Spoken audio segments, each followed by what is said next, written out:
Now, Steve, when you're watching that meeting in Geneva between the two leaders, do you think there's going to be any kind of personal chemistry at all? I don't believe so, no. I mean, Gorbachev and Reagan, now they had personal chemistry. Bill Clinton and Boris Yeltsin, personal chemistry. Biden and Putin? I don't think so, no personal chemistry. Joe Biden is the 5th US president who Vladimir Putin will have dealt with. And they've all had their different ways of dealing with Vladimir Putin. We saw George W. Bush inviting Putin to a barbecue. We've seen Donald Trump lavishing praise on Vladimir Putin. We've seen a tougher attitude from Barack Obama. But steadily, the US-Russian relationship has kept getting worse, despite these different approaches. On a scale of 1 to 10, what would you give it? I think I'd give it a -2.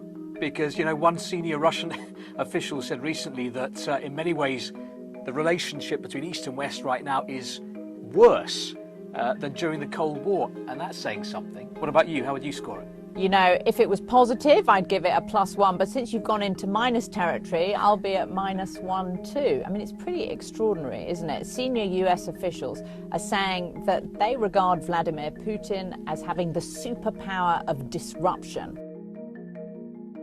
We will not hesitate to raise the cost on Russia. President Biden is saying he's going to tell President Putin what it is that he wants him to know, which is that the US is displeased with Russia on any number of fronts. So, Steve, let's talk about the friction between the two countries. First of all, I mean, it's important to say that this friction didn't appear overnight, right? It's built up, these frustrations and this mistrust between the two sides. On the one hand, you have Russia, which is frustrated with America. It believes that America is basically doing its own thing, doing what it wants on the world stage, pulling out of international agreements. It points to the Iraq war. On the other hand, you have America, which is angry at Russia basically adopting the role of bad boy of Europe, doing all kinds of things from cyber attacks against America, meddling in the US elections. There is concern about possible Russian aggression. President Putin basically cracking down on Russian democracy, the jailing of Alexei Navalny, all these things you put into the pot. It's going to be a difficult conversation, I think. Diplomacy is back. Well, let's try and talk about what a successful summit might look like. What do you think, Steve?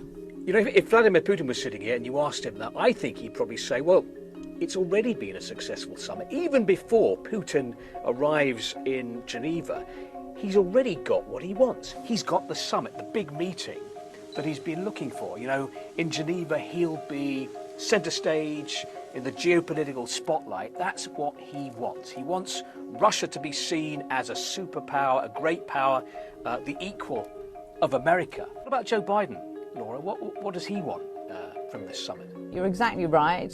President Biden has been criticised for granting President Putin this privilege of a summit with the US leader without actually getting anything specific in return beforehand.